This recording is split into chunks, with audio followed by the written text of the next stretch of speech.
in this deck, and having 2 of them in the prize cards is going to be devastating. Also because you have to use that Stormy Winds ability to get energy in play. So the fewer you have, the fewer opportunities you have to snowball those energy in play. Yeah, there's that handshake, by the way. So we are going to see Eric Smith against Nitish Doolub here. Both players at 3-0 starting this round 4. A rock rough start here for Nitish, but a Tapu Koko start here for Eric. Nitish immediately has to pick it up and read it.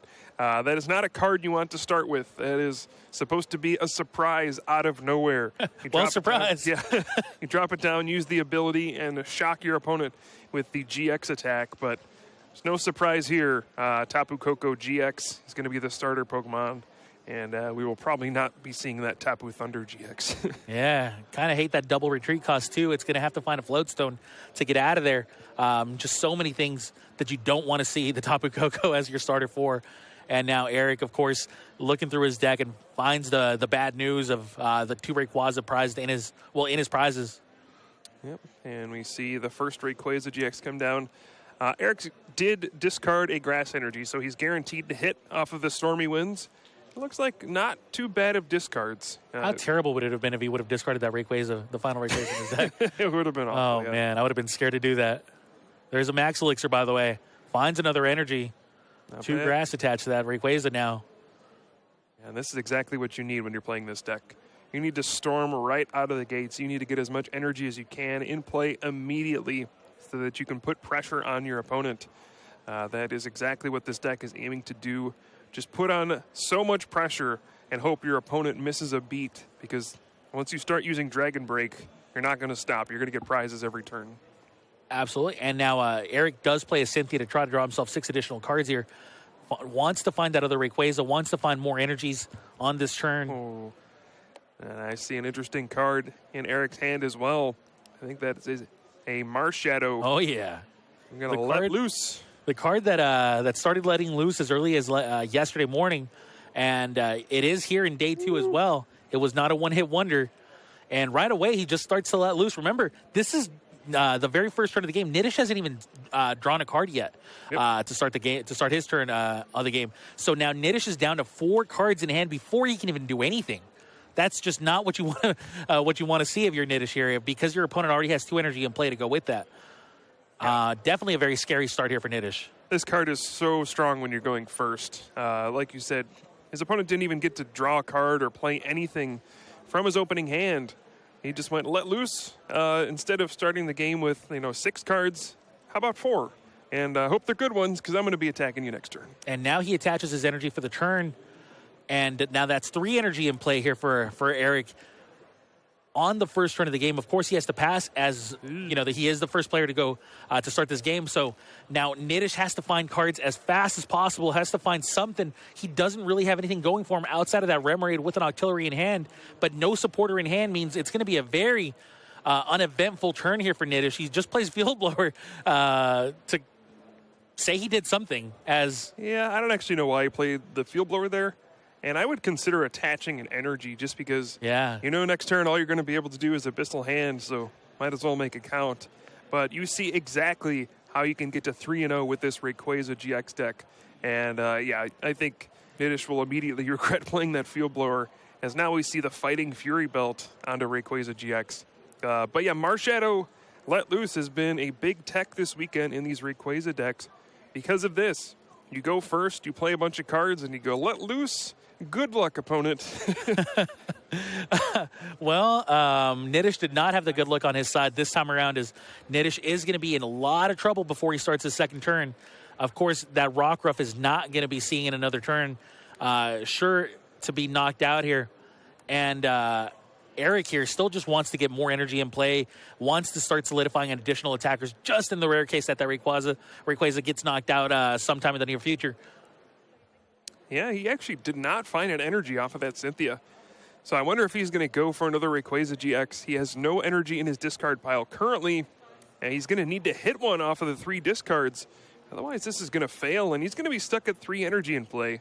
And it's not the worst thing, because he's still going to get a knockout. He's putting on a lot of pressure, but you really need to start building up to 6 or 7 energy by the time your third turn rolls around. So these are 3 huge discards. There's that grass energy. They were definitely huge discards, but they definitely helped Eric out here as he now just plays a Latias Prism Star, plays his own Perilous City to get rid of a couple of bad Pokemon to have on his bench. And now he's going to start attacking with Dragon Breath to knock out this Rockruff. Only a Remoraid left in play here for Nitish. And with only energies in his hand, he's not even going to... He's getting 2 cards. Yeah, he's not even going to attach an energy before drawing. He's basically resigned himself to... Wow. He's resigned himself to hitting basically what he hit right there. He did not want to attach because he says... I can understand the strategy. He feels like he's so far behind that he feels like he needs to have a huge turn on this particular turn. So it was definitely a gambit to take, but it worked out for him, at least so far, as he's now drawn 7 additional cards and does get to attach an energy onto this Buzzwole. And that Buzzwole now looking like it's going to be dealing a whole lot of damage without any type of issue here. This is an excellent recovery. Yeah, 80 damage out of nowhere here for Buzzwole. Yeah, it's going to set up his next couple turns pretty well. So traditionally, I found that the Buzzwole decks tend to be a little favored against Rayquaza decks because of the non-GX Buzzwole. When you get to 4 prize cards, just the fact that you can go Strong Energy Choice Band, if you have Diancie Prism Star out, you can Sledgehammer for a 2-prize swing using this 1 energy attacker. It is such a difference maker in this matchup, and you can see why this Buzzwole is so popular this weekend. Sledgehammer is incredible. So there's a couple of Fighting Fury belts attached to both of these Rayquazas. I mean, it makes for them being very, very durable, but at this point, obviously, once that Rayquaza gets knocked out, I mean, you're out of energy. You're out of things to be able to deal damage with, and that's where your Rayquaza is just not going to be able to take the final few prizes. So Eric definitely not in what I would consider to be a safe position here. And of course, if he knocks out this Buzzwole, he's also going to be going down to 4 prizes himself, which is not what you want to do against this Buzzwole deck. Sledgehammer gets stronger and stronger as your opponent takes his 4th prize. Or his 2nd prize. It seems like he's okay. He's with that Max Elixir that has stabilized his energy a little bit. He's gotten up to 5. He can attach, get up to 6. So even if this active one goes down, if he can keep that Fighting Fury belt in play, he can string back-to-back knockouts on the non-GX Buzzwole. So seems like he's still fine to keep up the pressure. But, I mean, in terms of prizes, Nitish is going to even it right up, and we know how quickly things can swing back around with B-String. Sure. I do feel like losing 3 energy there and now all of a sudden relying on your opponent not finding one of his field blowers is just a very, very dangerous situation to be in. Of course, not like he has very many other options, so it's not like he's making a mistake here, but it's just a very dangerous position to be in if you're. But at the same time, hitting that Rayquaza out of your prizes is beautiful. You love to watch that prize hit your hand, as now Eric is going to have additional attackers and, more importantly, more energy to come into his hand. Interesting. Nitish chooses to Abyssal Hand before playing anything. Only needs, I guess with the Fighting Fury belt, things get a little more difficult as that Rayquaza GX still has plenty of HP left, 140 to be exact. So you're still going to need a Diancie or a Choice Band. Yeah, so I think he was trying to draw into a Strong or a Beast Energy just to be safe, but now it's down to this end to 6. He needs to find some kind of damage modifier or a field blower. If Nitish misses this knockout, he's going to be in a horrendous position. Would you have played the Fighting Energy before playing the end? Or would you have given yourself additional outs to hit the Strong Energy? It's close, right? It is close, yeah. It depends on how many Strong Energy he's gone through. Like if there's only 2 left in his deck, I'd probably attach. But if there's 3 plus a Beast Energy, I think I'd just go for it. Well, he hits the Strong Energy, but I do not see any damage modifiers yet. There's an Ultra Ball. Yeah, Ultra Ball, as long as the Diancie is not prized, which I do not believe it is, will mean a knockout here onto this Rayquaza, which is huge for him. It certainly is. He's got some tough choices on what cards to discard. It's like he's going to take a potentially greedy route here and Ultra Ball away his Professor Sycamore. He's already used Abyssal Hand for the turn. I can respect that. It is a little risky if Eric next turn is able to Guzma out the Octillery and knock it out, that can leave Nitish in a terrible position with no draw supporter in his hand. And that is one of the ways you can kind of still disrupt these Buzzwole decks. They are incredibly reliant on Octillery's Abyssal Hand as the game progresses. So whenever you can take out that Octillery, it tends to be a good idea. Sure. Such a small board state here for Nitish. So if Eric does have the opportunity to Guzma up that Octillery, I'm sure he'll take it. There's no threat really from Nitish's board otherwise.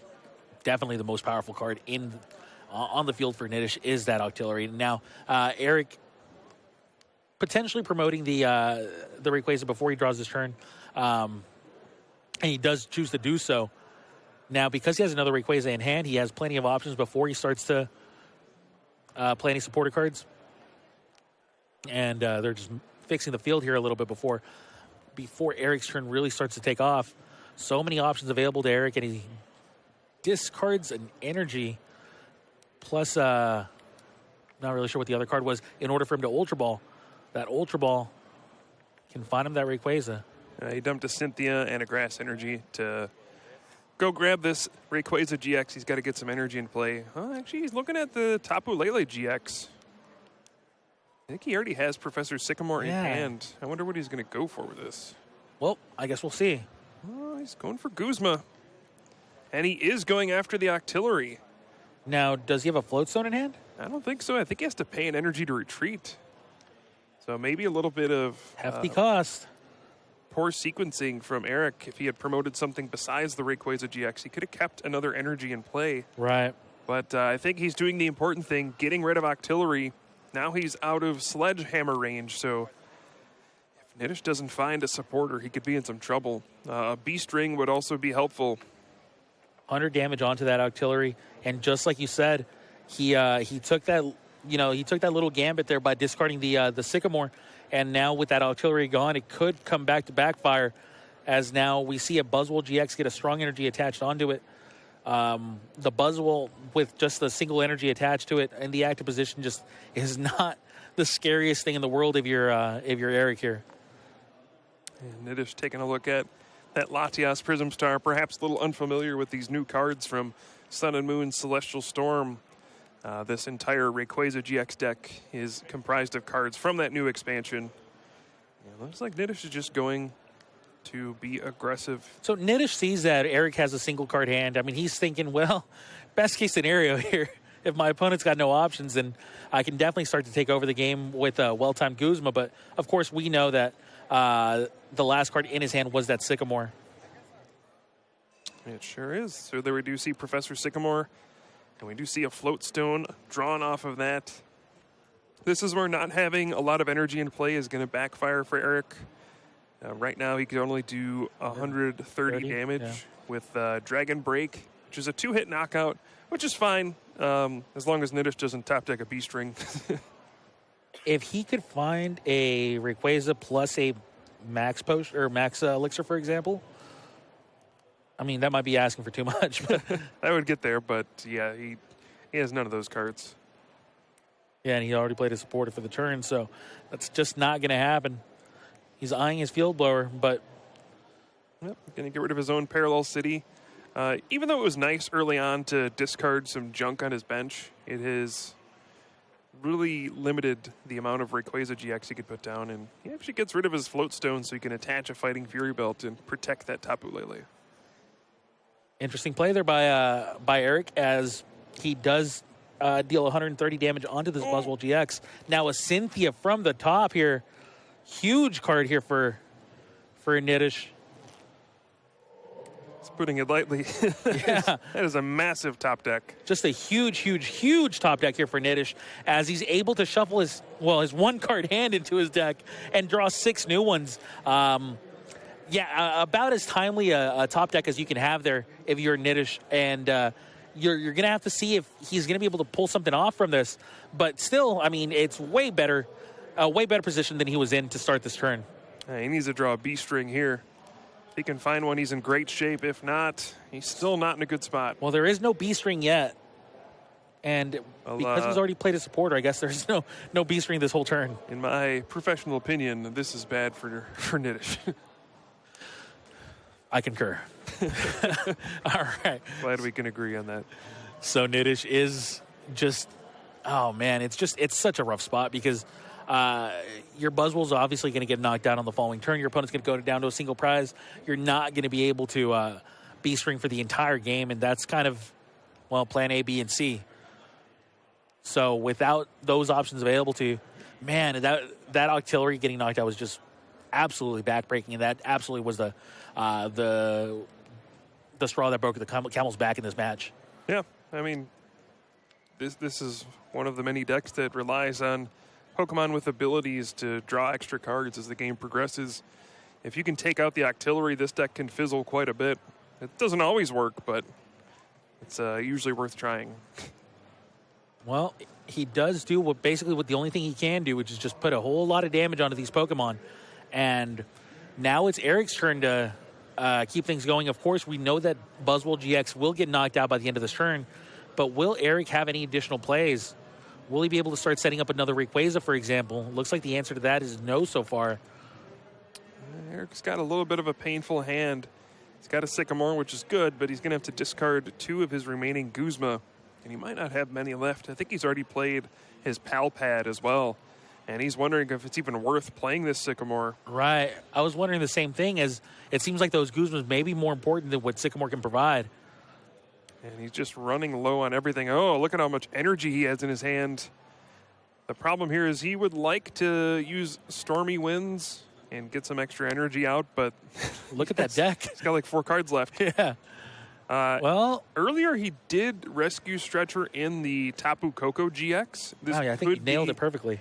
This could be the opportunity to pull that out, use that Arrow Trail ability, and send out a fresh Pokemon to knock out this Buzzwole. But it looks like he's just sticking with his main man, Rayquaza GX.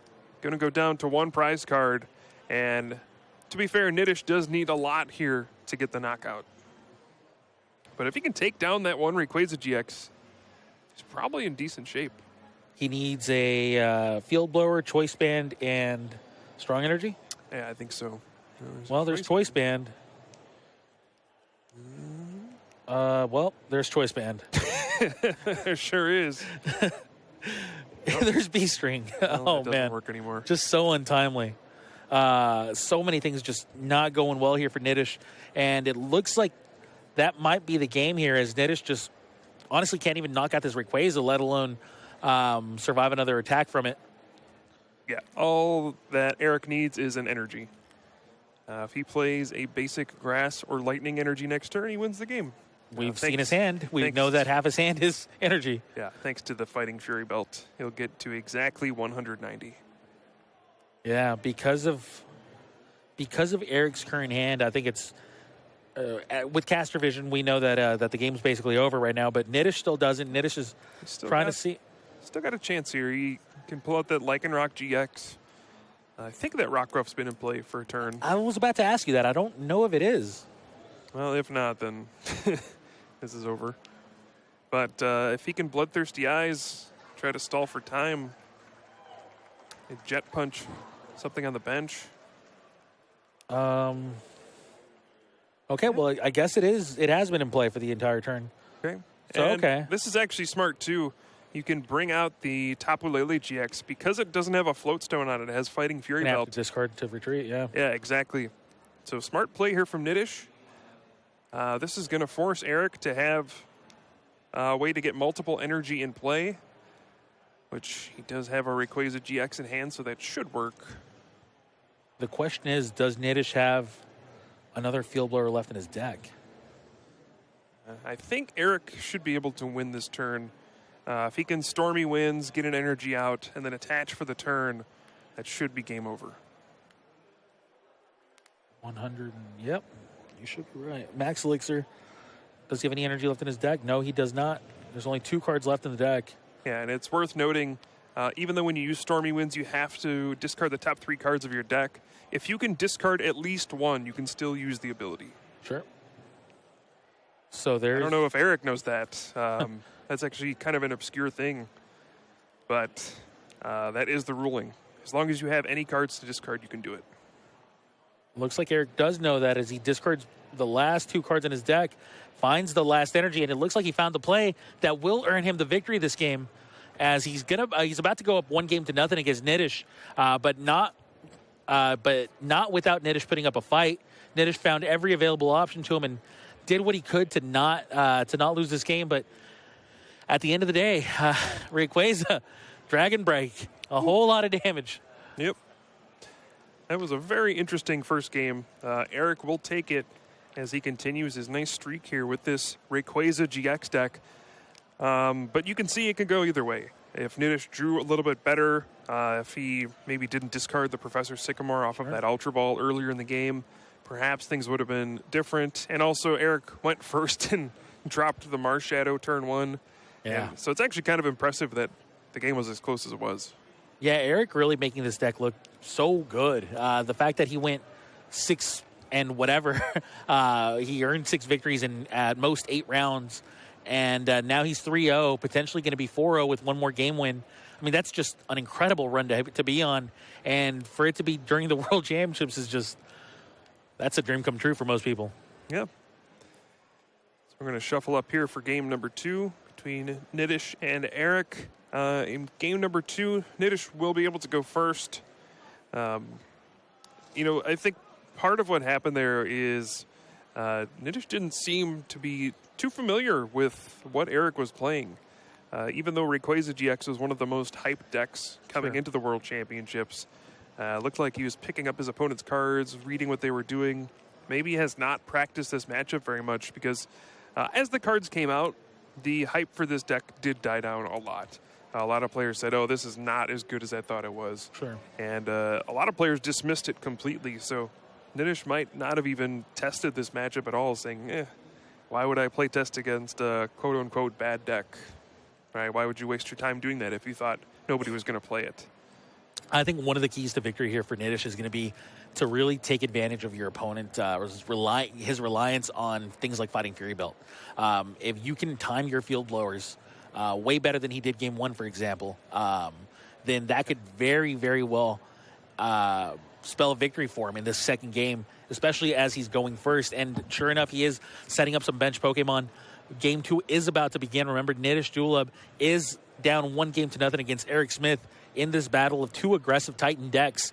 Buzzwole versus Rayquaza GX. And we have a Tapu Lele versus Rockruff start right with a handshake. Of course, Diancie Prism Star is the bench Pokemon here for Nitish.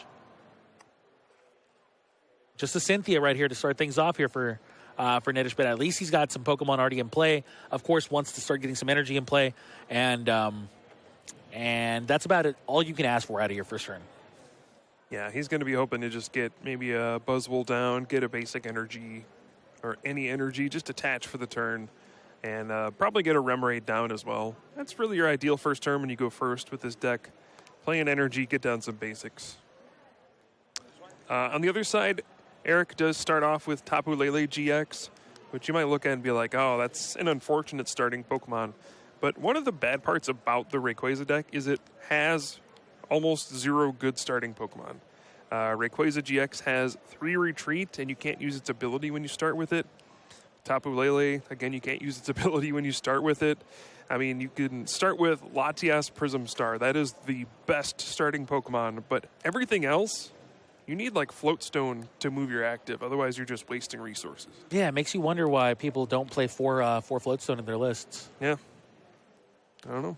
Yeah.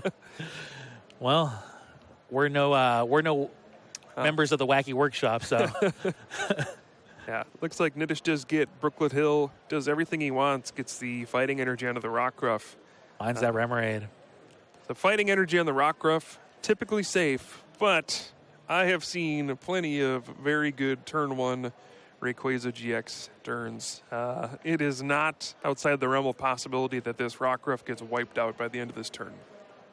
I would love to see something along those lines happen. Obviously, nothing against Nitish, but just to see something as incredible as that start would be eye-opening for a lot of players and a lot of viewers, I believe. As, of course, Rayquaza is a powerful deck, but when it's at its most powerful, that's when it's just downright scary.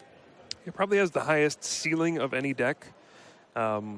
It's also very volatile. Sometimes you just discard all your good cards and you lose. But other times you end your second turn with 7 energy in play and you go 210 damage, knockout, your turn. And your opponent goes, well, what's my game plan here? I don't know. And there we do see the first Stormy Winds. Gets rid of a Rayquaza right away. That is what can happen. That's why you need to play plenty of recovery cards in these decks. We do see Super Rod, Rescue Stretcher, Pal Pad, all being played in this deck. And the thing is, it wasn't even just one Rayquaza. It was one Rayquaza and then 2 other relevant cards that you're going to want to see throughout the remainder of the match. So, yeah, sometimes it can backfire. And when it does, you start wondering why you're playing the deck. Eric actually has an Ultra Ball, too. He could have played that before using the first Stormy Winds. And he's trying to figure out if he wants to discard an energy with this Ultra Ball. Looks like yes.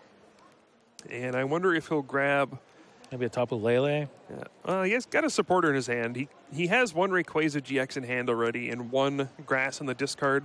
He could take another Rayquaza GX and just kind of gamble that he's going to keep getting energy off of Stormy Winds. But it looks like he's playing it a little safer and just going to go for 1. He's not going to take anything out of his deck. See what he discards this time. Just 3 more relevant cards. Looks like he has discarded 2 Max Elixir. That's actually pretty big. Yeah, and that Guzma, also not a card that you want to be seeing in your discard pile without getting good use out of it. But those Max Elixirs, that's how you get these broken turns at the beginning of the game. And seeing them get discarded away because of your own Stormy Winds is just not ideal, obviously.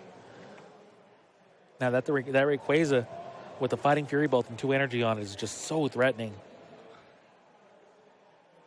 Yeah, so Nitish got to breathe in a sigh of relief that his Pokemon did not get knocked out that turn. I think Eric, if he really wanted to reach for it, he could have played down. He had a 3rd Rayquaza GX in his hand. He has a Mysterious Treasure. I guess he doesn't have Tapu Koko GX in his hand, but if he were able to get 3 Lightning Energy in play, he could have dropped down Tapu Koko, used Arrow Trail, and then just gone in with Sky High Claws to knock out the Rockruff, because taking out Rockruff is a big deal, especially one that's got an energy. Just don't tap his thunder. All right, so. Do you want to repeat it yesterday? 50 damage GX attack. I'm glad you caught the joke. All right, so there are 4 bench Pokemon on the bench here for Nitish, and he plays a Choice Band onto his Buzzwole before playing an N. That N will be drawing both players a new hand of 6, as neither player has really attacked yet early in this game. And that Rockruff is still, I mean, it's threatening for sure, but he has to find another energy, and he has to find that Lycanroc GX, and he's got to do that off his 6-card N. He's already used Octillery's Abyssal Hand. Yeah, and Lycanroc's not even that good here. Eric was very smart not benching too many Pokemon. That's probably why he didn't want to play down another Rayquaza GX. Once you bench the 3rd one, then you enter the territory of things like Diancie and Strong Energy or Choice Band, things that make it easier for your opponent to use Dangerous Rogue GX for a knockout. So Eric playing more conservatively so that he does not walk into that Dangerous Rogue GX. Buzzwole gets a Strong Energy attached to it. So the thing is, are you just giving up that Rockruff with 1 energy for nothing? I think he's probably going to retreat. He's got Float Stone. Oh, okay, there's that Float Stone. Yeah, you can Sledgehammer for some damage. And he actually has Ultra Ball in hand. He could grab Lycanroc GX and just soften up one of the Rayquaza on the bench. I think that's a pretty reasonable play. Well, he's playing that Ultra Ball. He seems like there's no better target for his Ultra Ball than that Lycanroc. So I agree with you here. And sure enough, that Lycanroc will be found with the Ultra Ball, and Bloodthirsty Eyes will be able to bring up that Rayquaza GX with that Fighting Fury Belt on it. It's got so many hit points when you have the Fighting Fury Belt attached to it that you really do have to try to get that first blow onto it. Otherwise, it could just run away with the game. Yeah, and a lot of these Rayquaza lists don't run Fighting Fury Belt. A lot of them play Choice Band instead because of the rise of Field Blower in all these decks. Now pretty much every deck at the World Championships is playing 2 Field Blowers. So you don't expect Fighting Fury Belt to stay attached very long, but sometimes it just does. Sometimes your opponent has to Sycamore away a Field Blower early. They don't draw it at the right time. And every turn that Rayquaza is in play is another knockout it's getting. So I like the inclusion of Fighting Fury Belt. Even though some players prefer Choice Band, it does feel like the more game-changing card sometimes. Yeah, I think a lot of players agreed coming into this tournament because I was not expecting to see as many Fighting Fury Belts as we saw in day one, but it seems like pretty much every, well, maybe not every deck, but quite a few decks chose to go with that Fighting Fury Belt option as Choice Band is played much less than I expected it to be this weekend. Now, all right, so Eric, a Cynthia here for Eric, by the way. Yeah, and Eric decided to attach his energy to his benched Rayquaza GX. His active only has 2 energy on it, so he can't even use Dragon Break. That signals to me he is digging for that Tapu Koko, and he wants to get that Rayquaza out of there. Now, that Tapu Koko obviously will knock out that Buzzwole, but then your energy are on it. Yep. You know? Yep, and they're going away real fast. You're putting a lot of eggs in one basket there. Yeah. I just don't know what else he's going for. He doesn't play Switch or anything like that. Yeah, I mean, he'd have to have a Field Blower and a Floatstone. It's pretty much the only other play he'd be able to make there. Yeah, it seems like that Lycanroc was just huge for Nitish. Yeah. We see it. Well, actually, we don't see an Ultra Ball. That's a Mysterious Treasure. Yeah, I think he's going to Mysterious Treasure, get another Rayquaza up and running, and he might have to settle for that Tempest GX and just draw a new hand of 10 cards. It's not going to be a good spot for him. His other option, he could Mysterious Treasure for the Latias Prism Star. Oh, looks like you have some... Oh, he was debating on the Field Blower. Chose not to get rid of the Floatstone on the Lycanroc, and just got rid of the Berkeley Hill instead. Wow, he just passes the turn. That's brutal. Unbelievable. I just did not expect that kind of a turn out of Eric here. I really expected that Buzzwole to get knocked out, and that just didn't happen. So now 100 damage on this Rayquaza, which has not attacked at all, and it's got 2 energy and a Fighting Fury Belt attached to it. So that's a lot of resources spent on this Rayquaza and to get no mileage out of it would just be, I mean, it would be downright terrible for Eric. Yeah. Now the Rayquaza does still have 120 HP remaining, I think. Should be in a decent spot here. Well, how decent? 70 damage, 90 damage. If he finds Choice Band, he's going to knock it out. Yeah, he did Field Blower away the Choice Band, though. I think Nitish kind of assumed he had a knockout there. I think he forgot about his Choice Band being gone. At the very least, you can set these things up where if you do draw Field Blower later, you get a free knockout, basically. These decks don't play any healing cards. And, of course, the Jet Punch could also knock out this Rayquaza, right? Yeah. But, yeah, that is one of the downsides of Fighting Fury Belt. Sometimes you can get blown out by Field Blower at a later time, and it feels terrible, right? You have to discard the Pokemon, it gets knocked out. Your opponent gets a 4-prize swing, basically. It's basically like they have a knockout on board, but they still get to take advantage of things like N in the meantime. Yeah, but he's got to find that Field Blower, and he has a very limited amount of time to be able to do so. So Eric still obviously doesn't feel great about his position, but still not looking too terrible here for him, as he does have a lot of cards available to him in his hand, very relevant ones as well. I would want to see him find another Rayquaza this turn, and I think he agrees, as that Rescue Stretcher finds that Rayquaza. Stormy Winds gets rid of more good stuff and no energy there. Rid of that Tapu Koko GX. And no energy in his discard pile. Just a complete whiff. Oh, wow. I did not expect there to be no energy in his discard pile. Wow. See the good and the bad of the Rayquaza. Well, I mean, at the same time, if you're Eric, you still can't feel too bad about the bad when you're 3-0 after making it through day one.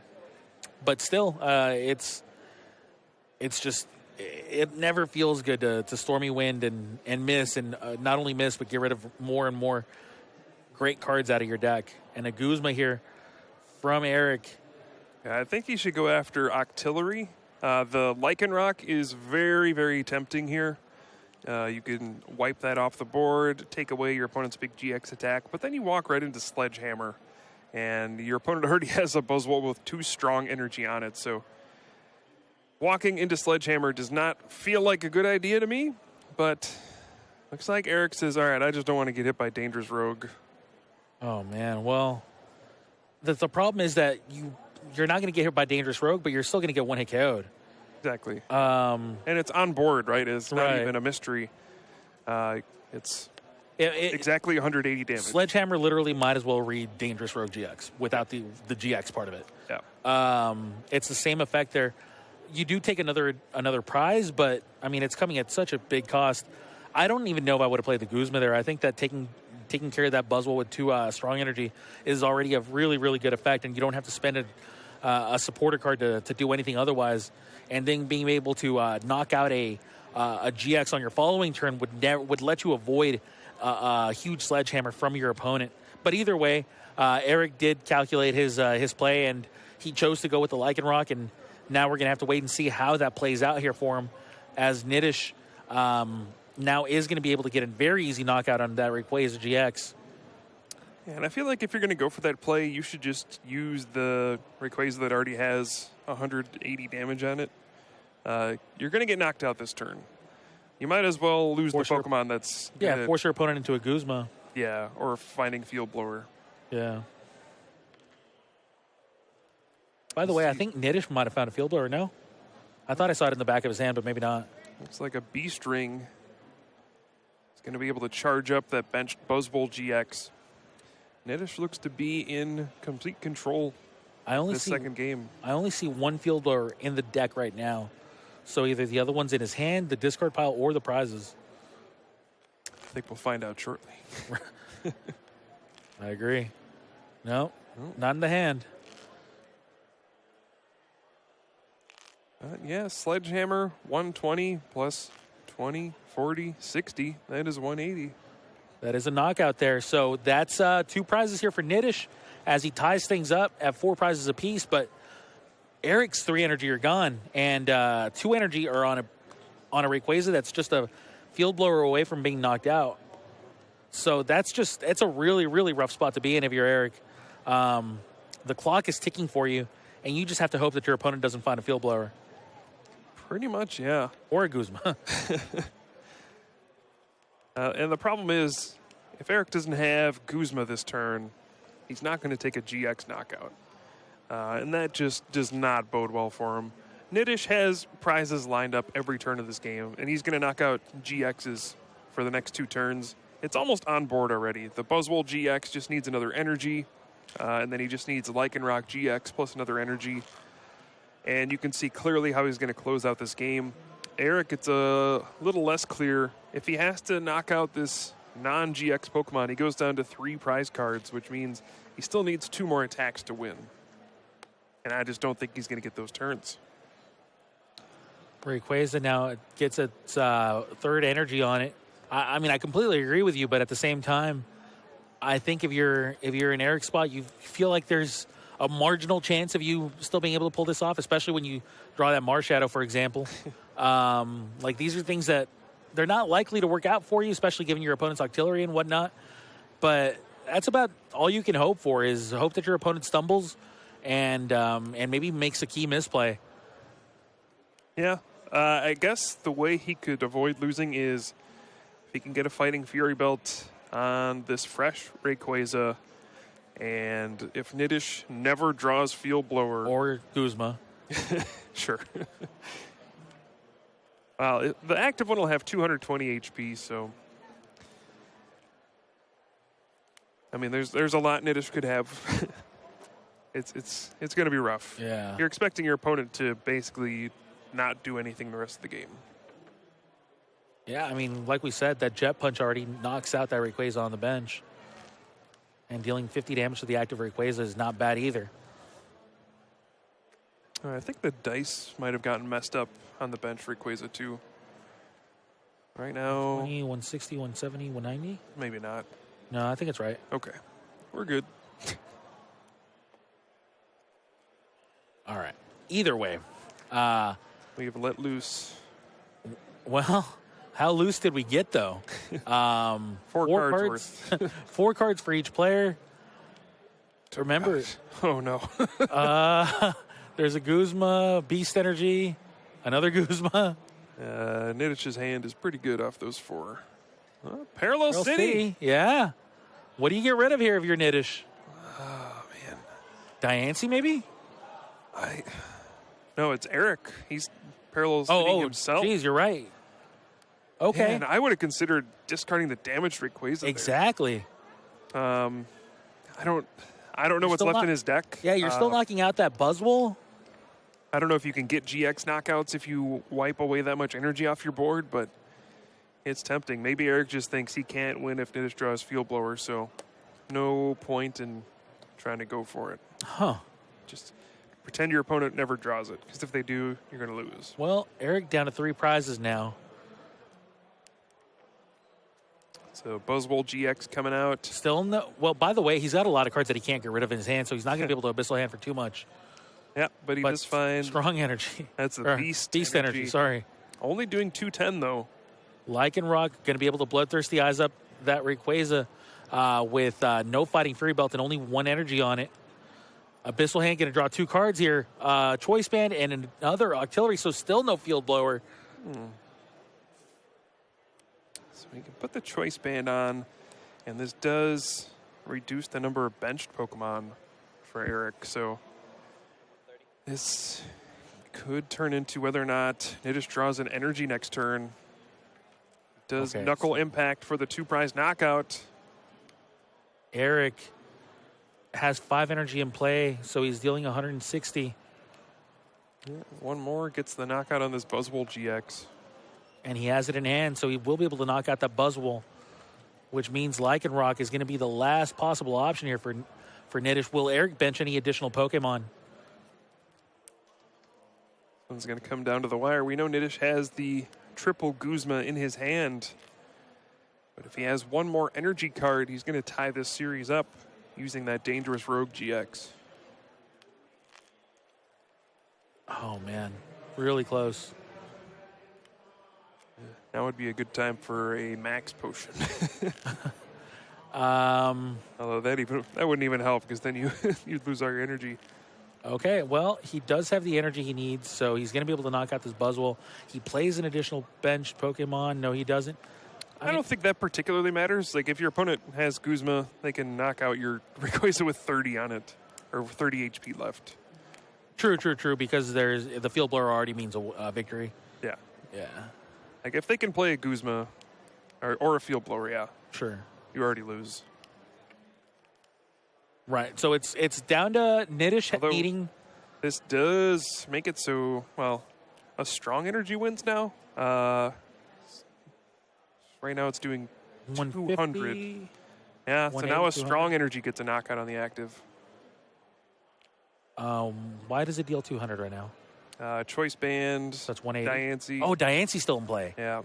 Oh, wow, I forgot about the Diancie being in play. All right, so huge turn here for Nitish. He has 3 Guzma in his hand, and an Abyssal Hand is at his disposal. He's got a Super Rod and an Ultra Ball, so he can get down pretty low. Just an energy, all he needs. Is he going to send out? No, you don't send out Lycanroc there. Okay, Octillery. There's that energy. It's pretty much over now at this point. All he has to do is play the Guzma, and we'll be going to game 3. Play that Guzma. That was not fun. I wanted to see the Abyssal Hand. He just drew it right away. All right, so Nitish ties up the series 1 game apiece. And we got about 6 minutes left. Wow. Just wow. I think the key play there was obviously when he Bloodthirsty Eyes the Rayquaza, and then Eric just said pass. Yeah. At that point, there was just so much unanswered damage here from Nitish that Nitish was able to kind of just snowball a victory out of there. The fact that Eric just kind of passed his turn with literally no plays, just gave Nitish a huge advantage. And we saw how eventually he was able to take care of that advantage with just a simple Guzma to finish knocking out the already heavily damaged Rayquaza. Yeah, the non-GX Buzzwole is the difference maker in this matchup. It can lead off just poking for relevant damage. It's annoying to knock out. And then when it comes to that 4-prize turn, Sledgehammer just gets a one-hit knockout on a Rayquaza GX for 1 energy on a non-GX Pokemon. It is such a swing in the game, and it's all thanks to those damage-boosting cards, the Choice Band, Strong Energy, Diancie Prism Star, and it's just incredible how much it changes this matchup. Yeah, but now Eric's going to get to go first, and with so little time left on the clock, I think we're very fortunate to be seeing these 2 decks in action because they're about the only 2 decks that I think can realistically have any type of shot at winning within the time limit. I mean, of course, it seems very unlikely still, but if any deck's going to have a shot at it, it's going to be a deck like Rayquaza, which can deal 180 damage on turn 2, and of course, Buzzwole being able to take very early knockouts and hoping your opponent doesn't play any additional Pokemon. Well, Diancie Prism Star prized for Nitish, and I think Eric is just crossing his fingers saying, I hope you start with 1 Pokemon in play because we're about to let loose. We're going to let a little loose here, but first we're going to be playing our turn down. Remember, Remoraid is just about as dangerous a start as you can have. There's just so little hit points there for that Remoraid. But still, Mysterious Treasure. Wow, right away he finds that Marshadow. Yeah, he's taking it out of his deck. He's got another search card. He just wants to make sure he doesn't discard it. Tapu Koko start again, by the way. Just such an unfortunate start to have. Yeah, well, none of his Pokemon are good to start with except Latias. So. I think about as bad as you get is Tapu Koko, though. Yeah, it's pretty terrible. All right, so we see 1 Ultra Ball for Rayquaza GX. Already 2 energy in the discard pile, so Stormy Winds is going to hit. He's got a Float Stone in hand, and he already grabbed that Marshadow, so he is going to let it ride. This is what Rayquaza is all about. Only 3 minutes remaining in the round, so you definitely get the feeling that Eric's going to want to do this as soon as possible. And now he attaches that Float Stone onto his Tapu Koko before letting loose. Ooh. Both players shuffling their hands back into their decks. We saw this in Game 1, and we saw how this did not play out well for Nitish at all. This is how you win a game in under 5 minutes. Crack your knuckles and shuffle your deck. Now, Nitish has tons of ways to get basic Pokemon. There's Brooklet Hill, there's Ultra Ball. He runs a ton of basics. There's so many supporters. He could very easily draw out of this. But he could also just draw like 4 energy and lose the game. Well, Palpad, not what you want to be seeing on a turn 1 let loose. Oh, Tapu Lele, though, that's good. Yeah, and Guzma, not too bad either. Tapu Lele will be Wonder Tagging in right away. We haven't seen a supporter yet, right, from Eric? Nope. Yeah, that's one of the nice things about Marshadow. It is a Pokemon-based way, a basic Pokemon to draw extra cards. We saw this a lot back when Shaman EX was in the standard format. You would see turns just get extended. You know, you'd play your Professor Sycamore and go, oh, I didn't draw what I needed. Then you'd see players play Ultra Ball, grab Shaman EX, draw more cards. Having Marshadow in your deck gives you that kind of an option where even though you've played a supporter, you can have another shot to draw cards. I think you pass right now. If you're right now, you send out the Rayquaza pass. Don't want to get that Floatstone Field Blowered. Remember, only about a minute and change left in the clock. Every second counts. He's considering playing that Fighting Fury Belt, but there's just no real reason to think about this yet. Just play. Yeah, just pass your turn. Hope your opponent doesn't have anything. And he finds an Ultra Ball, which he already had in his hand, but his still. hand's pretty good. So it looks like with a minute and change to go, it seems very unlikely that this game's going to end, but he gave it a heck of a shot, man. That's all you can do. Yeah. Let loose, turn 1, lone Remoraid, cross your fingers. And in this particular case, Nitish's hand is pretty stacked. It not only contained a Buzzwole GX with a lot of HP, but it also obviously has an Ultra Ball and I believe a Sycamore as well. I saw the look on Eric's face when Nitish played that Ultra Ball, and I was like, oh, man. Well, there goes that shot. Yeah. All right, under a minute to go, 30 seconds remaining, actually. Really very little shot of either player winning here, but I mean, they're still going to try. They're pretty aware of the clock, but at the same time, you don't know exactly how much time is remaining down to the second. So there's that Brooklet Hill played right away. I don't believe Nitish's turn is going to end before the clock strikes 0. Doesn't look like it. Which means that we're only going to see a couple of turns left, and I could very easily see both players just extending their hand as soon as the judge calls time, as there's just no way either player is going to be winning this match. And it's unfortunate to see that ending, as we had very exciting games 1 and 2, but it does happen. Sometimes games drag out a little bit, and being able to get a full game 3 is not a guarantee. Yeah. There's that handshake, just as we expected. Both players shake hands and sign the slip as a draw, as neither player was able to get a convincing victory. 1 game apiece for both players, and then, of course, game 3 barely got underway before time was called. Just very powerful decks doing exactly what they wanted to do on their particular game win. So when Rayquaza won, it won because it hit hard and it hit fast. Yeah. And then when Buzzwell won, it won because